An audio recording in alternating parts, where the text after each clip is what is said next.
दोस्तों नमस्कार, मैं राम सूरत यादव। जिस ईडी के बल पर, जिस ईडी का डर दिखा करके प्रधानमंत्री मोदी एवं बीजेपी जो है विपक्ष की चुनी हुई सरकारों को गिराते रहे, एक तरीके से 10 वर्ष जो है ईडी के बल पर, सीबीआई के बल पर जो है चुनी हुई सरकार विपक्ष की कई राज्यों को गिराए। लेकिन अब वही ईडी एकदम मुश्किल में सुप्रीम कोर्ट में फंस गई है, या ये कहा जाए कि ईडी की वजह से पूरी बीजेपी अब फंसती नजर आ रही है।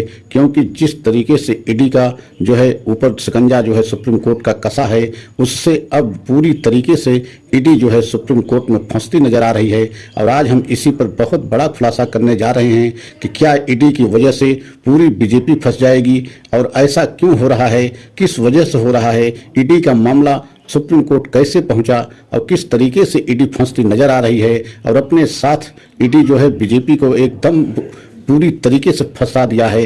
तो आज हम इसी पर बहुत बड़ा खुलासा और बहुत बड़ा सच बताने जा रहा हूं। आप लोगों से निवेदन अनुरोध है कि अगर चैनल को सब्सक्राइब न किए हों, लाइक न किए हों, तो हमारे चैनल को सब्सक्राइब लाइक कर लें और वीडियो में अंत तक बने रहें। आपको पूरा समझ में आ जाएगा कि जिस ईडी के मनमानी से 10 वर्ष जो है मोदी मनमानी तरीके से विपक्ष के नेताओं को जेल भेजा, बिना जो है ठोस सबूत के उनको जेल में डाला, और अभी तक कई ऐसे नेता हैं जो जेल में भी पड़े हैं। और अब आपने देखा है, और वही ईडी अब किस तरीके से सुप्रीम कोर्ट में फंसी हुई है। और एक तरीके से ये कहा जाए कि सुप्रीम कोर्ट के बिछाए हुए जाल में ईडी बहुत बुरी तरीके से फंस चुकी है। और ईडी ही नहीं, अगर ईडी फंसी तो आप समझ सकते हैं कि बीजेपी को फंसना तय है। क्योंकि बीजेपी के इशारे पर ही ईडी 10 वर्ष जो है मनमानी तरीके से बड़े बड़े विपक्ष के नेताओं को जेल भेजा, बड़े बड़े विपक्ष के नेताओं को पूछताछ के नाम पे परेशान किया। आपने देखा था राहुल गांधी से 55 घंटे की पूछताछ ईडी ने किया था। सोनिया गांधी से बीमारी हालत में ईडी ने पूछताछ 3 दिन लगातार किया था। तो आप समझ सकते हैं कि ईडी की मनमानी और सीबीआई की मनमानी 10 वर्ष किस तरीके से चली। ये हम नहीं, पूरा विपक्ष आरोप लगाता रहा, पूरे विपक्ष के सभी नेता आरोप लगाते रहे। लेकिन अब वही ईडी जो है एक तरीके से सुप्रीम कोर्ट में फंस गई। और कैसे फंसी? सुप्रीम कोर्ट में मनीष सिसोदिया को आप सभी लोग जानते हैं, 8 महीने से जेल में हैं। और उन्हीं के मामले में सुप्रीम कोर्ट ने ईडी से पूछ लिया कि जब इतना जो है बड़ा आरोप जो है घोटाले का शराब का है, और 144 करोड़ रुपए का फायदा जो है आम आदमी पार्टी को हुआ है, और सरकार का जो है 144 करोड़ का नुकसान हुआ है, तो आम आदमी पार्टी को क्यों न जो है पार्टी बनाया जाए। तो इसी बात को लेकर के जो है सुप्रीम कोर्ट में परसों सुनवाई के दौरान जो है ईडी ने इस बात को स्वीकार कर लिया कि हम जो है आम आदमी पार्टी को भी पार्टी बनाएंगे, क्योंकि आम आदमी पार्टी को 144 करोड़ का फायदा हुआ है।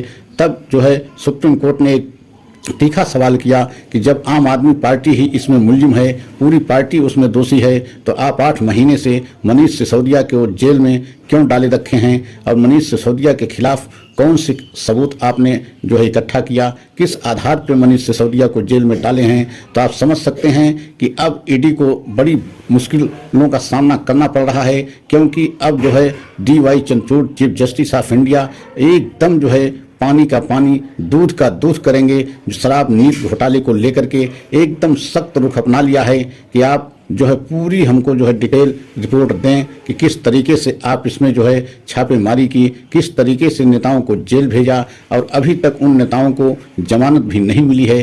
तो अब ईडी एक तरीके से सुप्रीम कोर्ट में फंसती नजर आ रही है। और अगर ईडी सुप्रीम कोर्ट में फंसी तो आप समझ सकते हैं कि बीजेपी को फंसना भी एकदम तय है। क्योंकि ईडी को लेकर के सारी कार्रवाई जो हुई है उसमें विपक्ष का यही कहना है कि बीजेपी के इशारे पे ईडी ने सब कुछ किया है, बीजेपी के कहने पर जो है ईडी सीबीआई 10 वर्ष मनमानी करती रही। तो आप समझ सकते हैं कि इस समय ईडी की मुश्किल एकदम बढ़ती जा रही है। और आपने देखा है कि सुप्रीम कोर्ट में जब से DY चंद्रचूड़ आए हैं तब से बहुत सारे ऐसे ऐतिहासिक फैसले किए हैं जिससे बीजेपी को बहुत बड़ा झटका लगा है। अभी पिछले महीने आपने देखा है ईडी प्रमुख जो संजय मिश्रा थे, उनको जो है सुप्रीम कोर्ट ही अपने आदेश से 15 सितंबर को हटाया। मतलब अगर सुप्रीम कोर्ट का इतना बड़ा आदेश न होता तो संजय मिश्रा जो ईडी प्रमुख थे वो अभी हटाए न जाते। क्योंकि उनका बार बार जो है कार्यकाल बढ़ाया जा रहा था, जिस पे सुप्रीम कोर्ट बेहद नाराज हो गया और सख्त आदेश देते हुए 15 सितंबर को उनको हटाने का आदेश दिया। तब जाकर के सरकार हटाई। और आपने देखा है कि इस समय जितनी बड़ी बड़ी एजेंसियां हैं, वो चाहे ईडी हो, चाहे सीबीआई हो, चाहे चुनाव आयोग हो, सबका मामला जो है सुप्रीम कोर्ट में पहुंच चुका है और सुनवाई लगभग उस पर बहुत जो है गंभीरता पूर्वक सुप्रीम कोर्ट शुरू कर दिया है। और नवंबर में कई की तारीख लगी है, चुनाव आयोग में भी, ईडी को लेकर के भी, सीबीआई को लेकर के भी कई तारीखें जो है नवंबर में लगी हैं। तो आप समझ सकते हैं कि आने वाले समय में नवंबर में बहुत बड़ी मुश्किलों का सामना बीजेपी को करना पड़ेगा। और साथ में तीनों एजेंसियां, चुनाव आयोग, ईडी, सीबीआई, इन एजेंसियों को भी मुश्किल जो है नवंबर में बढ़ना तय है, क्योंकि नवंबर में जो चुनाव आयोग का मामला है, एडीआर संस्था जो चुनावी प्रक्रिया पर नजर रखती है, उसने एक जो है याचिका दाखिल करके सुप्रीम कोर्ट से मांग किया है कि वीवीपैट से निकलने वाली सभी पर्चियों की मैनुअल गणना होनी चाहिए। जबकि चुनाव आयोग अपने हलफनामे में इस बात को इनकार कर दिया है कि हम मैनुअल गणना वीवीपैट से निकलने वाली सभी पर्चियों की नहीं कर सकते हैं। लेकिन बेहद गंभीर सुप्रीम कोर्ट हो गया है, सख्त हो गया है और सुनवाई के लिए तैयार भी हो गया है।